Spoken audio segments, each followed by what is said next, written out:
Some actors are lucky enough to get the role of a lifetime in a world-renowned blockbuster, while others have a completely different fate. Why did Saoirse Ronan lose the role to Daisy Ridley? Why did Gary Oldman refuse a role in the franchise? Twice! And how did Eddie Redmayne ruin his chances for a role with his voice? Hi, I'm Dylan, and you're watching OSSA. We're gonna tell you what major celebrities almost became part of the Star Wars universe. Elizabeth Olsen. Being a part of a world-renowned movie franchise is a big deal. But what about being a part of two of them? Elizabeth had a chance to learn how it feels because she was almost cast as Rey. She would have been thrilled to find herself on the set of Star Wars because she's always been a fan of the franchise and she never hid this fact. Once, she even cried after spotting Mark Hamill. So, being such a huge fan, Lizzie certainly wanted to take the opportunity and star alongside her favorite actor.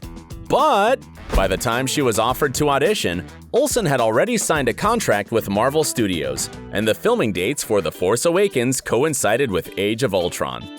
So for this reason, Elizabeth had to refuse.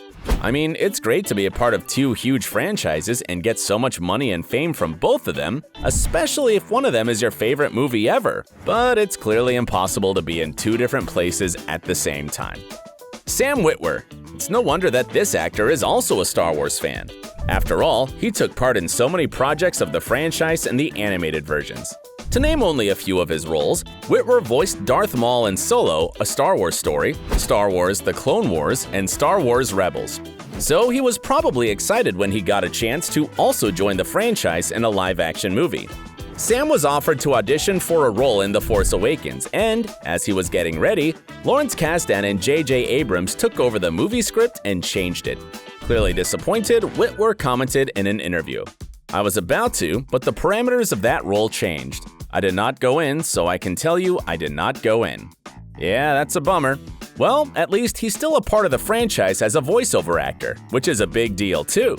But not all the actors who were offered a part in Star Wars are fans of the franchise. Keep watching to learn who really doesn't like this cinematic universe. Gary Oldman. Back in the times when Revenge of the Sith was in pre-production, George Lucas wanted to cast Oldman as the voice of General Grievous. He refused to take the role back then. But when the pre-production of a new trilogy began, the actor was offered to participate once again.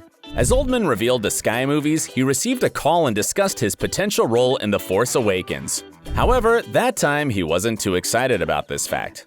"You know, I'm more cynical about it now," the actor shared. "I'll believe it when I'm on the plane home. The deal isn't done, but yeah, they've inquired." We still don't know what role he was offered and why things didn't work out again. Nevertheless, we shouldn't feel sorry for Gary because he has had significant roles in other franchises, like Harry Potter and Nolan's Batman trilogy. So he obviously didn't grieve over the lost opportunity. Michael B. Jordan. Looks like this guy is in demand these days. Jordan came all the way from the drama series The Wire to the not-too-good Fantastic Four, and then to the critically acclaimed Black Panther, and, at some point, he could have also become part of the Star Wars franchise. The actor was offered an audition at the very beginning of pre-production when the filmmakers were still unsure what exact kind of trilogy they were going to make. "I mean, everybody's going in on this project. They're trying to figure out what they want," Jordan said to Huffington Post, confirming that he got a call from them. "That's another incredible franchise. It's pretty crazy." Reportedly, the actor even met with JJ Abrams, but for some reason, he eventually didn't get the role. Presumably, the role Jordan was offered was Finn, a former First Order stormtrooper who eventually joined the Resistance. Can you imagine him in this role instead of John Boyega? Well, he'd possibly have less time to star as Eric Killmonger in Black Panther, and that would have definitely been a huge loss. Saoirse Ronan. Interestingly, the Lady Bird actress commented on her talk with the Star Wars filmmakers in a similar manner to Michael B. Jordan. She also said that everyone was up to participate in the movie. "I don't have Star Wars. I don't have the role," Ronan disclosed in an interview with IndieWire. "I just auditioned for it like everyone else did." Well, we don't know about everyone, but we can understand why they wanted Ronan. Being still very young, she has already attained huge success.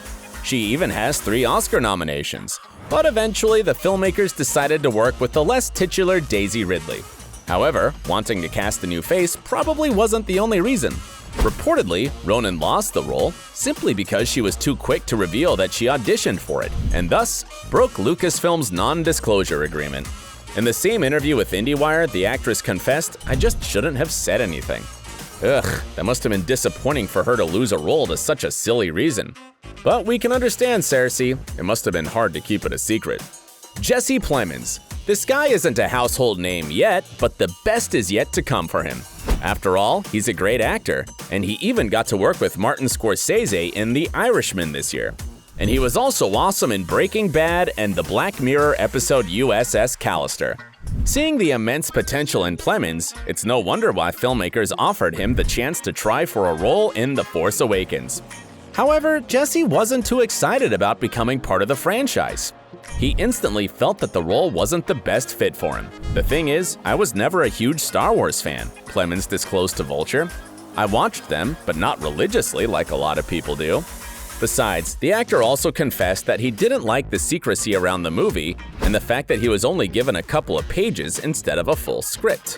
And on top of it all, he had one major issue with the role. "I just couldn't get over the image of me holding a lightsaber," he said. "I just cracked up every time I thought about it." So yep, not everyone is born to become a Jedi. Evangeline Lilly.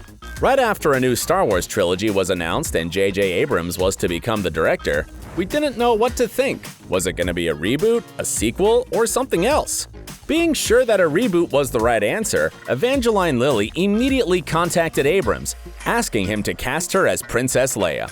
"I was so in love with Leia when I was a little girl," the actress shared with Sci-Fi. "Those were my two fantasies, to be a woodland elf and to be Leia tied to Jabba the Hutt in her sexy bikini." Well, her first fantasy did come true, as she got to play Tauriel in The Hobbit, but the second one remains a dream. According to the actress, it was the first time she contacted Abrams ever since they worked on Lost together. The director set her straight right away and explained that it wasn't a reboot and that there could only be one Princess Leia. Evangeline made peace with the reality and didn't audition for any other role in the franchise. Michael Fassbender. Here's another man who isn't new to franchises and blockbusters. Magento in X-Men, David the Android in Ridley Scott's Prometheus, the lead role in Danny Boyle's Steve Jobs.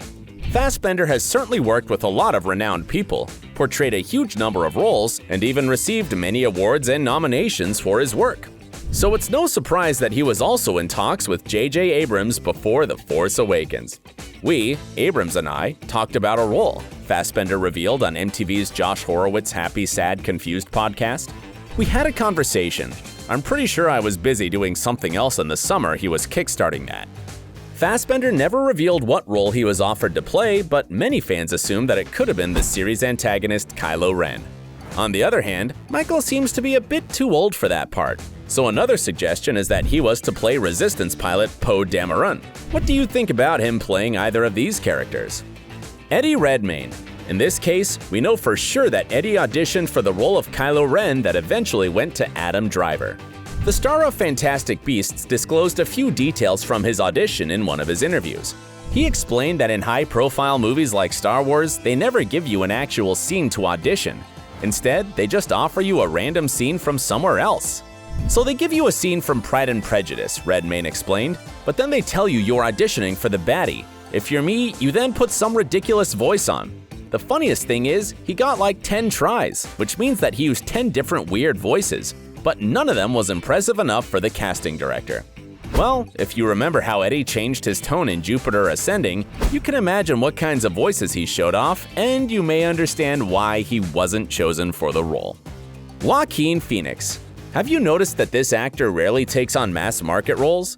Not only Star Wars, but also Marvel could have had him as one of their characters, but he refused. "I flirted with several of those films, having meetings and getting close, but ultimately it never felt like they'd really be fulfilling," the actor disclosed to Time Out New York. "There were too many requirements that went against my instincts for character." So in most cases, Phoenix prefers smaller, independent films made by Gus Van Sant, Paul Thomas Anderson, and the like. And this year, he made the whole world gasp with his remarkable portrayal of the most renowned DC villain. Nevertheless, due to Phoenix's incredible acting talent, he's always in demand, and he still receives offers to play in blockbusters. He was even considered for the role of the underworld codebreaker DJ in The Last Jedi. This role would have fit him very well, but it eventually went to the similarly notable actor Benicio del Toro.